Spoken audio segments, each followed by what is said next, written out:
민법과 상법 얘기가 나왔으니까 계속 그걸로 한번 설명을 해드려 볼까요?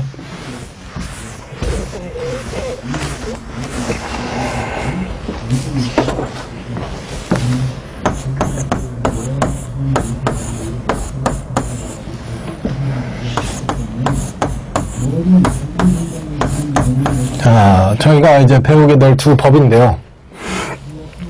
사람이 살아가는 데 있어서 모든 인간관계에 대한 규정을 정해놓은 게 바로 이 민법입니다. 무지하게 두껍죠? 네.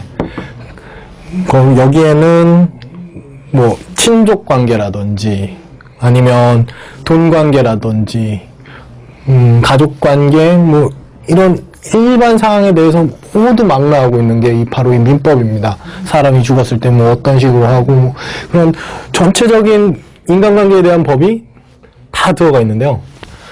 그렇게 다 일일이 규정을 하다 보니까 굉장히 허점이 많아지겠죠? 그러니까 그런 허점들을 보완하기 위해서 특별법이라는 게 생겨난 겁니다.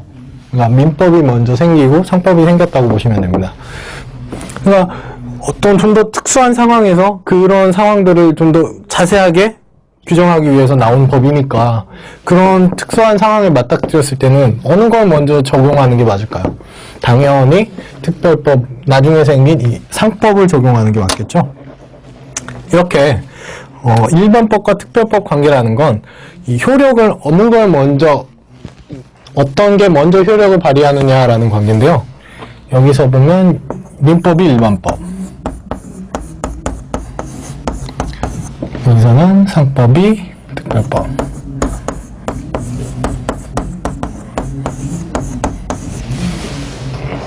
이렇게 되겠습니다.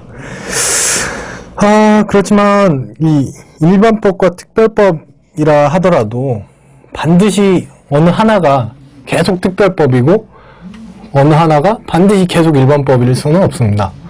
그러니까 상법에서도 뭐 좀 더 특별한 규정이 있는 조항이 있을 때는 조항과 조항 간에 어떤 특별한 규정이 있을 때는 이게 일반법이 되는 거고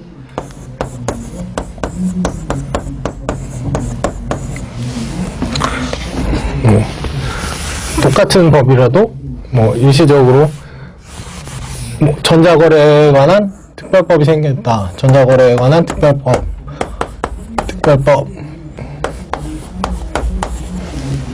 이런 법이 하나 더 생기게 되면 당연히 이게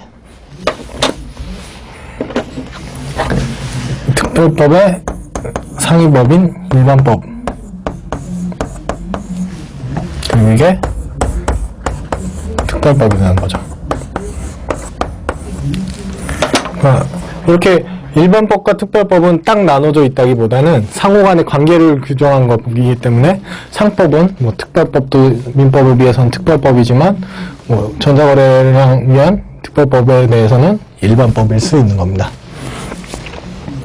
그 다음으로 강행법규와 임의법규라는 게 나오는데요. 이거는 강행법이라는 건 사실 강사자의 의사로 배제할 수 없고 당연히 강제 적용되는 법이라고 되어 있는데요. 그 예로 들어놓은 게 헌법, 형법 등입니다. 딱 감이 오시나요?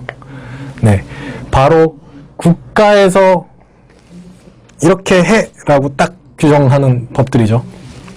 그러니까 강행법은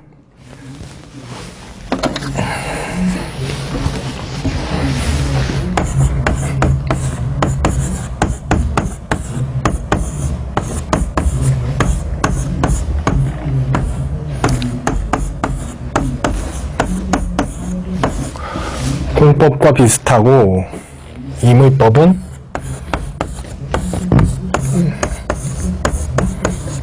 사법을 말하는 거야.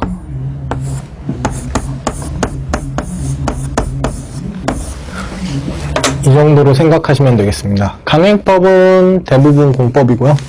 임의법은 대부분 사법을 말합니다.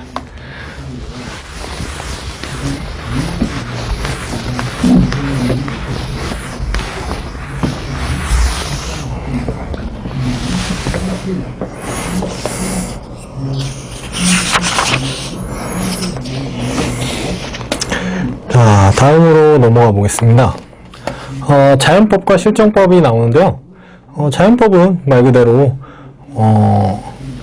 어떤 시대든 어떤 국가이든 어떤 민족성을 가지고 있고 어떤 사회 상황을 유지해 왔건 그런 거와 전혀 상관없이 인간이라면 보편타당하게 가지고 있는 법률들을 바로 자연법이라고 하고요. 1강에서 설명했었나요? 그 자연법칙과 사회규범에 대해서 이야기할 때 나왔던 것처럼 마찬가지로 이 자연이라는 이야기가 들어가면 자연적 질서에 그 근본을 두었다는 의미로 받아들이시면 됩니다. 그다음 실정법 같은 경우에는 법률이라는 게 그 나라의 문화, 역사, 그다음 어떤 상황에서 어떤 법률이 제정됐는지 이런 걸 모두 반영한 게 이 법이라는 의미고, 그런 어떤 때는 이게 법이었다가 어떤 때는 이게 법이 아닐 수도 있고 그런 차이점이 있습니다. 한마디로 여기 밑줄을 좀 그어볼까요? 자연법에서는 두 번째 줄에 시대, 민족, 사회 등을 초월, 이 부분 밑줄 그어주시고, 실정법에서는 각 사회와 민족, 법의식과 법문화에 따라 다양, 이 부분을 밑줄 그어주시고 이해하시면 되겠습니다. 다음 자연법과 실정법의 관계인데요. 사실 요즘 시대에는 자연법보다는 당연하게 실정법이 강화되는 상황입니다.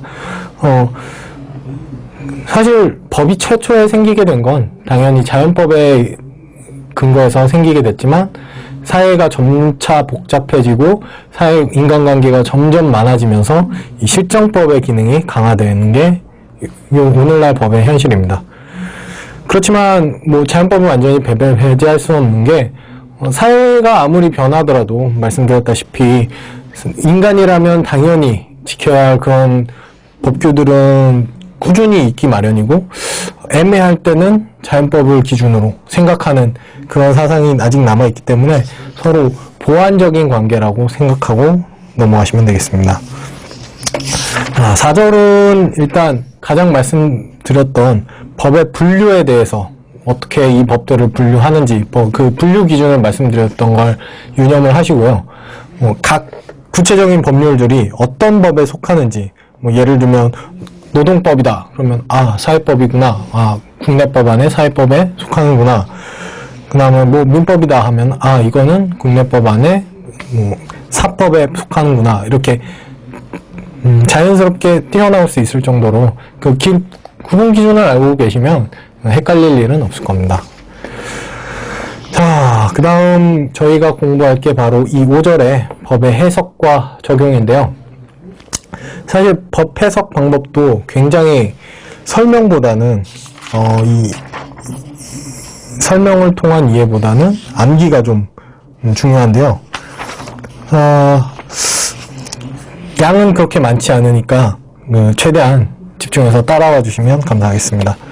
자, 먼저 법 해석의 방법을, 법 해석을 의의는 당연히 법을 어떻게 해석하고 적용하느냐 그거니까 의의는 넘어가고요. 법 해석 방법을 한번 보겠습니다. 처음부터 굉장히 글씨가 많죠? 예, 유권 해석과 무권 해석으로 나눌 수 있습니다.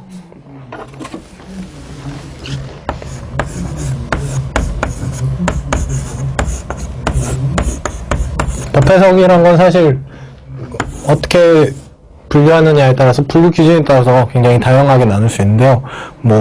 해석 주체에 따라서 아니면 해석 방법에 따라서 그렇게 나눌 수가 있습니다. 먼저